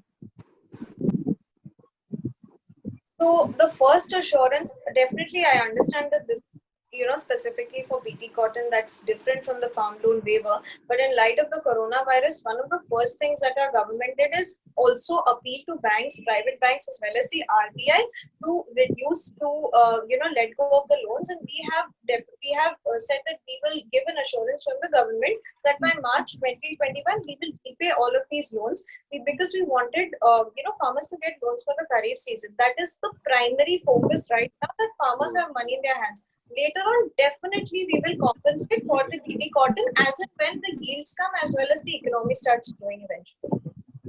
त्यांनी जर तरची आश्वासनं दिलेली आहेत हरिभाऊ. त्यांनी स्पेसिफिक तारीख दिलेली नाहीये, पण कोरोना गेल्यानंतर, कारण आता सगळं अनिश्चित आहे. I can definitely understand their point that there is a lot of uncertainty when it comes to economic terms and plans. So we'll move on to the next speaker and the last speaker in this discussion, which is Varsha Gaikwad. अध्यक्ष महाशय, आत्ताच आपल्याकडे चर्चा चालली की ती bogus बियाण्यांची, तर त्याच्या संदर्भातले स्टॅटिस्टिकल डेटा असे आहेत की 700 क्विंटल धान्य बदलून दिलं गेलेलं आहे. 35 लाख रुपयांचा परतावा 19 लाख शेतकऱ्यांच्या खात्यात जमा झाला. हा झाला त्यातला वेगळा भाग. पण आत्ताच तुम्ही आता जो विषय घेतला की हा ऍक्ट ऑफ गॉड असेल तर काय, तर त्याच्या संदर्भात मी असं म्हणेन की हा ऍक्ट ऑफ गॉड पण आहे, आणि त्याशिवाय थोडा ह्युमन डेट्सचा पण परिणाम आहे. आपल्याकडे काय झालंय की बऱ्याचशा भागामध्ये म्हणजे 70 लाख टन एवढी आपल्याकडे साखर उत्पादन होत आहे, आणि उष्णकटिबंधीय भागात मोडल्यामुळे आपल्याकडे जो बराचसा जो सिंचनाचं जे पाणी आहे त्याला वापरलं जातं, आणि त्यामुळे या सोयाबीनच्या बियाणं वगैरे पाणी कमी पडतंय. आणि गंमत अशी आहे, आपल्याकडे 13 महिने जात आहेत ते साखर ऊसाचं उत्पादन व्हायला, आणि नंतर आपण त्याच्यानंतर मग शेतकरी हे तेलबिया किंवा कापूस किंवा ज्वारी किंवा सोयाबीन ही पिकं लावतो आहे. आणि त्याच्यामुळे सोयाबीनवर त्याचा पाणी न मिळाल्यामुळे परिणाम होण्याची पण भरपूर मोठ्या प्रमाणावर शक्यता आहे. आणि म्हणूनच एक कारण असू शकतं, म्हणजे मी हे कोरोबोरेट करू शकतो आपण कृषी मंत्र्यांशी, की ते आम्ही टक्केवारी ती कमी का केली, की रुजून न येण्याची टक्केवारी कमी असेल मोबदला द्यायचा की नाही या संदर्भात. तर त्यामुळे हे देखील एक कारण असू शकतं. पण आम्ही असंच हे आम्ही कारण पुढे बसलेलो नाही, तर आम्ही आणि यंदा अजून एक महत्वाची गोष्ट घडली अशी की 2.93 लाख क्विंटल एवढंच बियाणं आमच्याकडे आलं, की जे गेल्या वर्षाच्या तुलनेत निम्म आहे.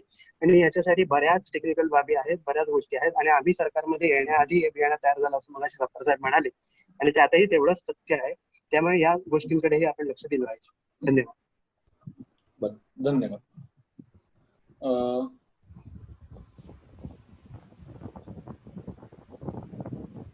हरिभाऊ बागडे आणि मग प्रमोद पाटील.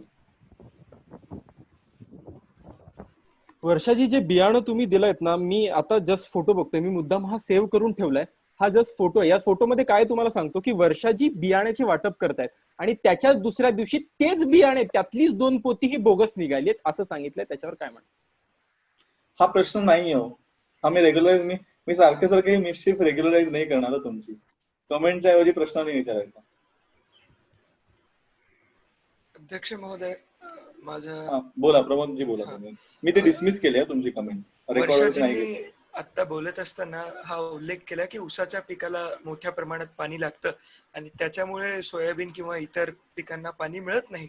तर हा विषय लक्षात येत असताना मराठवाड्याच्या नांदेड सारख्या भागात देखील आणि राज्यात इतर ठिकाणी देखील ऊसाचं प्रचंड प्रमाणात उत्पादन घेतलं जातं, त्यामुळे बहुतेक इतर पिकांना पाणी मिळत नाही. तर यासाठी काही कायदा वगैरे सरकार करणार आहे का, ज्यामुळे ऊसाच्या पिकावर नियंत्रण आणता येईल? त्यामुळे पाणी हाही प्रश्न आहे.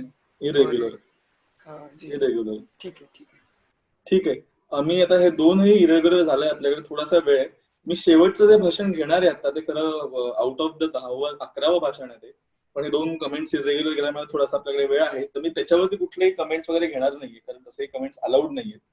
आता मी आपला वेळ संपलाय, तर अब्दुल सत्तारांचं मी शेवटचं भाषण घेणार आहे आणि आपण वेगळ्या निवेदनाकडे जाऊया. नमस्कार अध्यक्ष महोदय, वेळ दिल्याबद्दल आणि माझं भाषण बोलायला. अध्यक्ष महोदय, जो आपला इथं मुद्दा आहे तो मुद्दा आहे फेक, म्हणजे जे अनफर्टिलाइज सोयाबीनच्या बियांचा. साहेब, तुम्ही हे विचार करायला पाहिजे, म्हणजे बाकीच्या विरोधी पक्षामधल्या लोकांनी हा विचार करायला पाहिजे की त्या बॅगा पॅकेज करण्यासाठी कमीत कमी 15 ते 1 महिना दिवस लागतो. म्हणजे ते सगळीकडे सर्क्युलेट करण्यासाठी कमीत कमी एक महिना दीड जातो, आणि 3 ते 5 महिने सोयाबीनचं पीक येण्यासाठी जातं. तर अशा वेळी एवढे जर महिने नाही तर एवढं सगळं जर कॅल्क्युलेट केलं तर हा मागच्या 8व्या महिन्यात हे पीक आलेलं आणि ते त्याच्यावरती सगळं आलेलं असणार. तर ह्याच्यावरती मला आमच्यावरती चिखल उडवण्याच्या वेळी ना तुम्ही चिखलात किती बुडलाय आणि ह्या सोयाबीनच्या या फेक बियांची ना कुठं कुठं मुळं रुजली आहेत ना हे जेव्हा आम्ही शोधून काढू तेव्हा आम्ही ह्याच्यावरती नक्कीच व्यवस्थित आणि मुद्देसूद उत्तर देऊ विरोधी पक्षाला. धन्यवाद साहेब. बरं, ठीक आहे. आम्ही आता कुठलाही प्रश्न घेत नाही याच्यावरती. आपण दुसऱ्या निवेदनकडे जाऊया. निवेदनाच्या जायच्या आधी मी 2 गोष्टी सांगणार आहे आणि मी इंग्लिश मध्ये सांगणार आहे त्या कारण सगळ्यांना समजाव्यात मला. त्यानंतर ज्या आपल्या दादर स्टेशनवरच्या बाई असतात त्या अनाउन्समेंट करतात तिन्ही भाषांमध्ये, असं मला करायचं नाहीये, एकदाच बोलणार आहे मी. So basically we do have Om Prakash Kadu here? Yes. Hello, ma'am. We did not hear your voice in this session, and which we are eagerly waiting for. The problem here is, ma'am, don't start your mute. Don't mute yourself. So basically, the problem here is that there is something called collective responsibility of Council of Ministers towards the lower house. All right. It's been mentioned in Article 75 for Parliament and in the later articles for the state legislature. Right. So any kind of differences leads to 2 things. Either the individual resignation of the minister or the fall of the government. अध्यक्ष महोदय यावर परत एकदा आपण बोलू. Pramodji, I'll repeat it. You want me to repeat it? All right. So open criticism of cabinet decisions, and criticism can be interpreted in many ways. Your comments can be interpreted as just questioning or can be interpreted as criticism. So I completely get your sentiment and I know where you are coming from. But there is something called constitutional collective responsibility which every council of ministers with their and by their oath has to. So if you know, second oath which I gave to the ministers is the oath of secrecy. And under the oath of secrecy, you have to make sure that anything which happens in cabinet proceedings which is not to be put on the record, especially the differences, should not come out in open in legislative houses. I am not saying you don't have the right. I'm just saying it's the wrong place. So that's the first point. So I think I can, my limitations stretch only to warn you from time to time. All right. I mean, the opposition leaders might be celebrating your speeches, and I completely get where they are coming from. But Haribhav Bagade is nodding in negative, but then I will go to him in the second is what I was talking with Ashok Chavan, and that might come to you as something very alien discussion. You need to understand how insurance functions, especially in the agrarian sector, to understand the issue. मैं 2 minute का सिर्फ briefing दूंगा आप सबको, because you need to understand crop insurance widely to understand farmers' problems. All right, crop insurance is insured not just on crop. It's insurance. So there are so many steps of agriculture. 2 problems. One, not all crop insurance covers all these steps, and that is timeline wise. So some crop insurances only cover the final crop. Some crop insurances only cover from sowing to final harvest. All right. So there are timeline stretches of crop insurances. This is a timeline straight line, and there is a wider playground for crop insurance also. Now this timeline करके दूसरा एक होता है wider access. मतलब क्या? Some crop insurances, सरकारी by government or private institutions or cooperative institutions, not insured by timeline but insured by magnitude. Insurance per hectare. Difference of so for example, if your damage is, let's say for right now this Nisarga cyclone came on Konkan coast, so per hectare estimated damage there is some 40 to 50,000. So insurance says that we will compensate 25% per hectare. All right, or 30% per hectare, 50% per hectare. Some say 100% per hectare. That is called loan waiver. That comes, not every insurance is loan waiver and not every loan waiver is insurance. Second, And second thing is, what is the second model of this wide distributed crop insurance? That, और जो अगर note करे तो अच्छे note कर low, the second insurance of this whole crop insurance affair pertains not to hectare wise, but to magnitude of crop. So every season you record certain kind of harvest in quintals. And that is on record with the Talathi of your village. Talathi is the BDO, Block Development Officer in urban level. उधर उसको तलाठी बोलते. तहसीलदार is still circle officer, तहसीलदार और तलाठी के pass records होता है तुम्हारे per year quintal harvest का. उस क्विंटल हार्वेस्ट के हिसाब से भी आपको क्रॉप इंश्योरेंस दिया जाता है. So these are different types of crop insurance. Now you have to find out particularly which crop insurance pertains to the failure of seeds. Failure of seeds comes into the stages of sowing, right? So it's the timeline based crop insurance. Now find out in your further debates which kinds of government schemes cover these timeline based crop insurance and not these wider crop insurance. All right. Then if it's a cooperative insurance, find out which laws govern cooperative insurance policy. If it's a private insurance policy for agrarian sector, find out which agrarian policy or which agrarian law covers these kinds of private sector insurance companies. Okay? So you need to understand all the technical aspects because political speeches in agricultural sector have been given for past 70 years. And if we are here to make some difference, then this is the difference. All right? So being said that, आपण पुढच्या निविदा आता पटलावरती घेऊया voting साठी. पुढच्या निविदा घेण्याच्या आधी मी तुम्हाला एक गोष्ट सांगतोय की पुढच्या निविदाचं वोटिंग झालं, ठीक आहे, की मला वाटतं 4 वाजणार तोपर्यंत. तर मी तुम्हाला थोडासा आधीच ब्रेक देणार आहे 4च्या. एकदा निविदा म्हणतो ना सिलेक्ट झाली की आपल्याला ब्रेक पडेल, अडजर्नमेंट पडेल आणि चहा वगैरे पिऊन या सगळ्यांनी व्यवस्थित, चहा कॉफी जे काय हवे ते.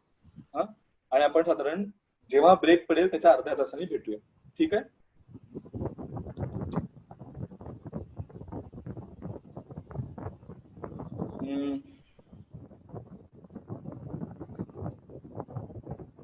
गणेश नाईक यांचं निविदा होती ती पास झाली होती.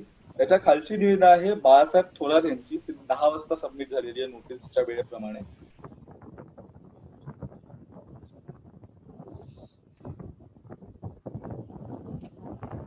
त्यांचा विषय अजेंडाचा असा आहे, शेतीतील समस्या व शासनातर्फे उपाययोजना, चर्चेचे वेळ 20 मिनिटं. मी हे रेग्युलराइज करणार नाहीये थोरात साहेब, कारण हा बेसिकली ब्रॉड अजेंडाच आहे आपला, बरोबर आहे. तर मग आपल्याला सब अजेंडा डिस्कस करायचा असतो. आपण पुढच्या नोटीस वरती जाऊया. मी नोटीस रद्द करतोय, मी कारण सांगून रद्द करतोय. तुम्हाला कळलंय कारण काय? हो सर, माझा वर्बॅटम मध्ये फॉल्ट होता, आय गेट दॅट. ठीक आहे. अब्दुल सत्तारांची नोटीस आहे 10/16 ला आलेली आहे.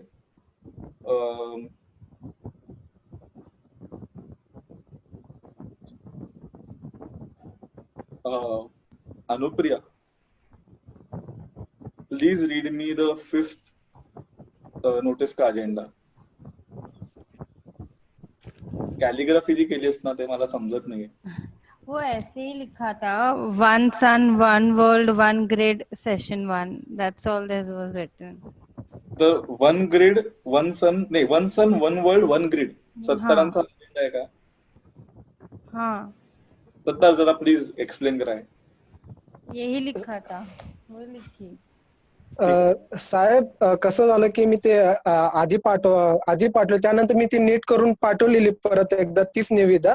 तर मला असं म्हणायचं की मोदी साहेबांचा जो आता त्यांची सर्वात मोठी म्हणजे पूर्ण जगाला, म्हणजे त्यांनी जागतिक जेव्हा परिषद झालेली तेव्हा त्यांनी तो मुद्दा घेतलेला, तो म्हणजे की सोलर. ऐका ना, हे सगळे तुमचे मुद्दे तुम्ही भाषणासाठी रिझर्व्ह करून ठेवा. मला फक्त सांगा की ह्याचं आपण एक छोट्या रूपामध्ये काय वर्बॅटिंग करू शकतो? सौर ऊर्जा आणि शेती उद्योग. हा ठीक आहे. नाही साहेब, हा पर्याय आहे शेतीला, म्हणजे सोलर पॅनल, सौर शक्ती, म्हणजे तो खूप मोठा, म्हणजे खूप चांगला पर्याय असेल. ठीक आहे, ठीक आहे. तर मुद्दा असा आहे, आणि मी मुद्दा रेग्युलराइज करून घेतोय हा, कारण चांगला मुद्दा आहे. तर सौर शेती आणि शेतीचा पर्याय हा ठेवूया आपण बरोबर. ठीक आहे, चालेल. सौर शेती आणि शेतीचा पर्याय. वेळ किती घ्यायची? 1 तास. 1 तास कुठे? म्हणजे लॉंग टर्म, शॉर्ट टर्म का हाफ एन आवर असं विचारतो? Half an hour.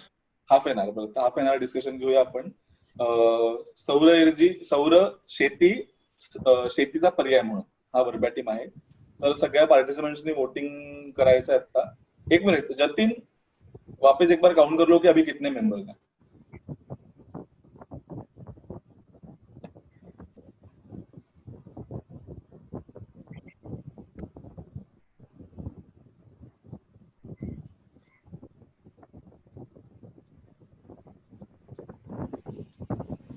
Same sir, 16 members. 16 member. ठीक आहे. मी ह्या मुद्द्यावरती कोणाला काही डाऊट्स आहेत का? हा बोला माननीय मुख्यमंत्री. ट्रान्सलेशन. अच्छा. Solar farming as an option to traditional agriculture. Oh, so it's the same verbatim as the one nation one thing. No, there is no change as such. Yeah, not really. Then I thought there was a change. That is. No. Verbatim he change है मतलब, but the meaning is the same. Meaning is the same. Then no issue. Okay. So all participants on voting booths, your voting starts now.